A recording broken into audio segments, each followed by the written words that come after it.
N academy के YouTube channel पर आप सभी का स्वागत है।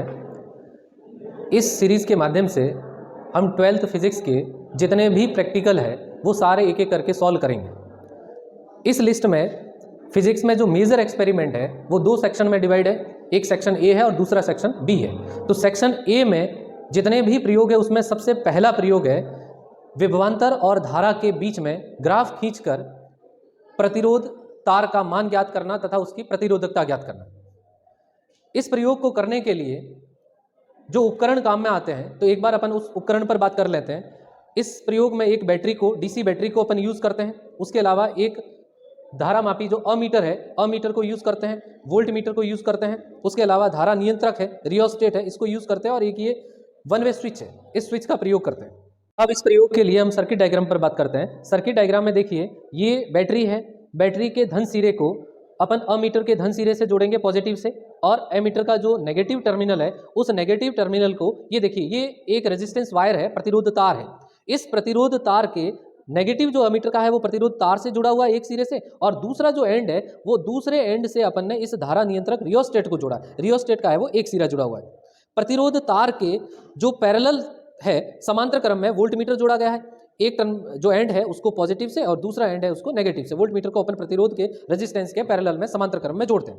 फिर वापस अपन इधर आए तो ये जो रियोस्टेट है धारा नियंत्रक, इसके एक सिरे को तो कनेक्ट अपन ने कर लिया है। दूसरा ये जो एंड होता है इस वाले एंड को अपन वन वे स्विच के एक एंड से जोड़ते हैं, और इस स्विच का दूसरा जो एंड है वो वापस बैटरी के नेगेटिव टर्मिनल पर कंप्लीट होता है।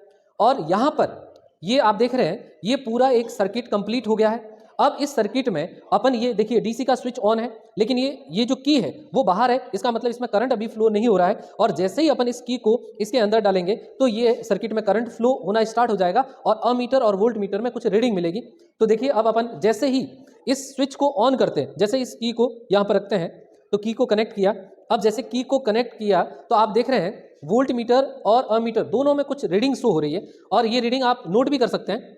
और यहाँ पर जो भी रीडिंग हो रही है इस रियोस्टेट से जैसे जैसे प्रतिरोध का मान बदलेगा, जैसे जैसे रेजिस्टेंस का मान बदलते हैं, बदलने पर अब देखिए उस वोल्ट मीटर और अमीटर में देखिए धीरे धीरे इनकी रीडिंगों में वृद्धि हो रही है। ये धीरे धीरे रीडिंग चेंज हो रही है, वोल्टता है वो धीरे धीरे बढ़ रही है। जैसे जैसे अपन रेजिस्टेंस की वैल्यू है वो कम करते जा रहे हैं, देखिए वोल्ट मीटर में भी चेंज हो रहा है और उसके अकॉर्डिंग अमीटर में भी चेंज हो रहा है। तो यहाँ से अपन है वो दो रीडिंग ले सकते हैं। जैसे अपन ने एक रीडिंग 1 पर ले ली, अब जैसे यहाँ पर रोक दिया, अब देखिए जो वोल्ट मीटर है उस वोल्ट मीटर में जो रीडिंग आ रही है वो 1 वोल्ट है। यहाँ पर आप देख सकते हैं ये बिल्कुल 1 वोल्ट है। और जब वोल्टेज 1 वोल्ट था तब यहाँ जो अमीटर है उसमें करंट फ्लो लगभग ये 2.6 के आसपास है।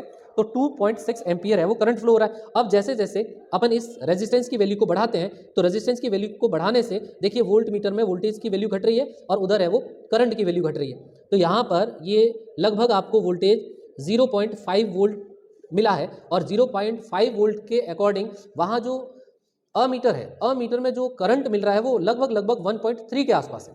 तो इस तरीके से अपन ने 2 रीडिंग लेकर दिखा दी, और बाकी 3 रीडिंग और ले सकते हैं। और जब ये रीडिंग ले लें तो उसके बाद अपन हर एक रीडिंग के लिए आर की वैल्यू निकाल सकते हैं।